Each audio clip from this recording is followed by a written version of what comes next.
Terence Crawford stops Dierry via 10th round TKO.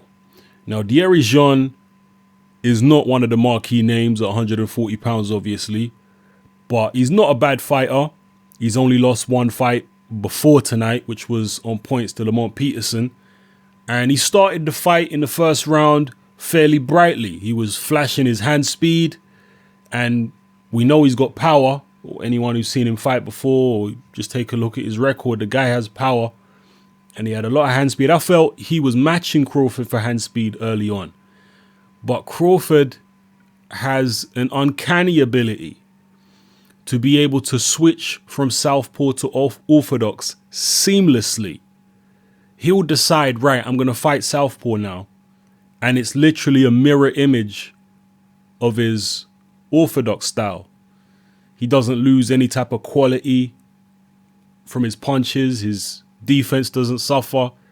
He can just literally switch seamlessly and stay in that stance for the whole fight. There are very few fighters who can actually do that. Tyson Fury obviously can do that as a heavyweight, but he's not doing it at the type of level that Crawford's doing it at. Anyway, Crawford was able to do it very early on in the fight. And once he switched to southpaw, the fight changed completely, because when he was in his orthodox stance, it looked like Dierry was going to have some success. As soon as he switched to southpaw, he landed a check right hook, which dropped Dierry, and it was pretty much downhill from Dierry from there after making a very positive start. Terence Crawford is just so sharp. He sees things so quickly. His mind operates at a much quicker speed than most other fighters. He can just see things and react to them so quickly, it's unreal. He's kind of like a more aggressive, switch-hitting version of Floyd Mayweather. That's his kind of like what his style is. For those of you who maybe haven't seen Terence Crawford before, that's what he's like. And one thing as well I have to say about Terence Crawford's about the crowd there who come out to see Terence Crawford in his hometown of Omaha, Nebraska. For me, they're probably the best boxing crowd in the United States. Certainly right now, in my opinion, and probably over the past few years, the best boxing crowd is Terence Crawford's crowd up there in Omaha, Nebraska. They love this guy. They make loads of noise for this guy.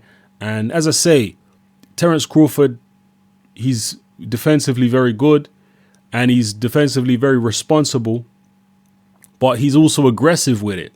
He don't just lay back and wait for things to happen. He presses the action in most of his fights. And that's what he was doing here against Dierry. He was pressing the action, being careful, waiting for the opportunities, trying to force the opportunities with pressure, pecking and poking with his jabs, and trying to force Dierry to make mistakes, which he eventually did. And Terence Crawford punished him for those mistakes.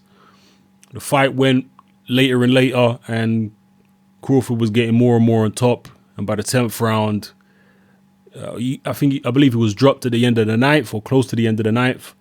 Then in the 10th round, he was pretty much done. His corner tried to throw in the towel, but Dierry actually told him not to. Eventually, the referee stepped in after Dierry was knocked down again, although he was against the ropes. So the ropes prevented him from going down properly. The referee, Tony Weeks, stepped in and stopped it. Impressive performance. Like I say, Dierry not one of the marquee names, but a pretty talented guy nonetheless. And Terence Crawford made him look like an amateur in there. So it's going to be interesting to see Terence Crawford against some of the more established names at 140 pounds. Obviously, there's the Victor Postal fight there. Maybe a Lamont Peterson fight, although I'm hearing Lamont Peterson is moving up to 147 pounds. I'm not sure if the fight he just had, because I haven't actually watched Peterson's fight he had the other weekend.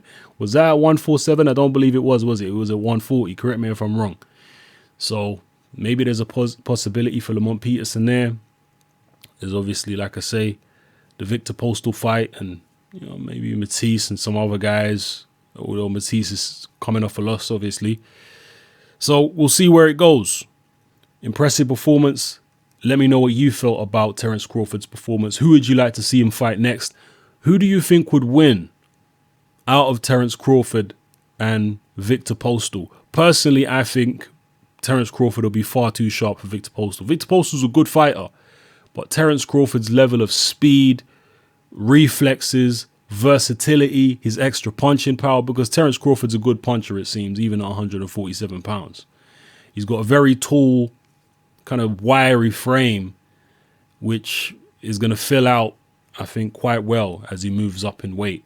And I'm sure he will move up eventually to 147 pounds, especially if he can manage to clean out the 140 pound division. We'll definitely see him up at 147 in the not too distant future.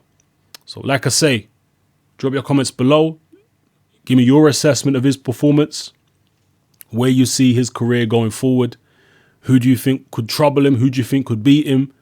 Who do you think he could beat? All right, drop all that below. It's your boy Hatman, I'm out.